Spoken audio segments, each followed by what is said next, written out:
Now, as part of the solution or part of the explanation involving the theory of everything, I speak of what I call the sphere of observation, and don't confuse that with observable universe. All right, too many variables in that. I like my description of the sphere of observation. And let me explain it this way. If we're stagnant, if we're static and geodesic in the universe, our sphere of observation is going to be as big as it possibly can get. All right. If we move at the speed of 1 inch a year, our sphere of observation is going to be getting smaller. All right, or is going to be smaller. All right. As we near the speed of light, our sphere of observation is going to be even diminished even further. All right, and if you understand how light and travel and everything happens, all right, at the speed of light, we would be able to see nothing except a speck of light in front of us in the direction that we're traveling. All right, and if we're traveling into a black hole, you're going to see nothing. All right, and that's ultimately where this leads to.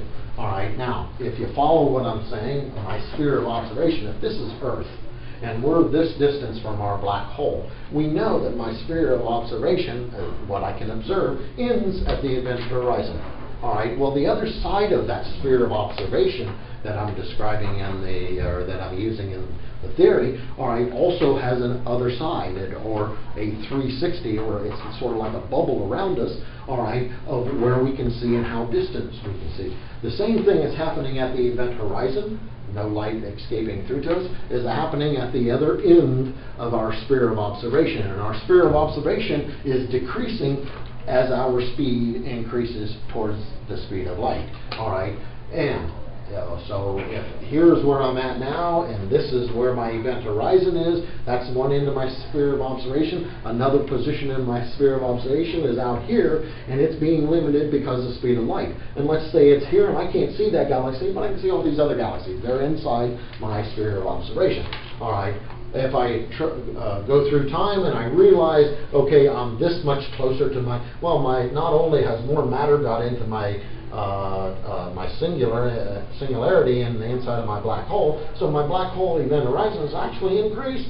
It's getting bigger, and it gets bigger with time, simply because the amount of matter that's being collected there, and also the volume, the mass, all right, the gravity effect on what everything else is going on around here. So not only is this getting bigger, all right, we're traveling faster towards this simply because of the gravity. All right, our mass, our volume is pretty much the same, but this is getting bigger and it's getting more concentrated. It's pulling us in faster. So we're increasing to eventually almost the light speed compared to what was out here, almost light speed away into the singularity eventually. And when we do that, our sphere of observation, we understand that again is going to be a speck of light. But if you're looking at a black hole, it's going to be all black. All right, but as I move up this and closer to this and speeding towards the speed of light, or speeding up towards, my sphere of observation is getting smaller. If this one is represented out here and I can see all these galaxies, then I go a little bit faster, it's coming up on me. My sphere of observation is getting smaller. So if I'm up here, I'm up here. All right, if I'm this close to it, my black hole has expanded out to here. All right, and I represent this as that here was the original, here's the new event horizon, there's the old black hole, and I sort of diagram that out there. But if I'm getting up here, and let's say I'm up here, all right, my black hole may be real close, so my one sphere of observation, or my sphere of observation, ends relatively close here, but I still may be able to see back here. Now, ironically, this is where my theory and dark energy theorists and the expansion agree. They say that they're going to disappear because they're getting so far away from us. I'm saying no, they're going to disappear because we're going so fast. All right, and my sphere of observation is actually decreasing. All right, that's how I explain it. And if you can understand that, all right, it's all real logical, and gravity makes all this happen.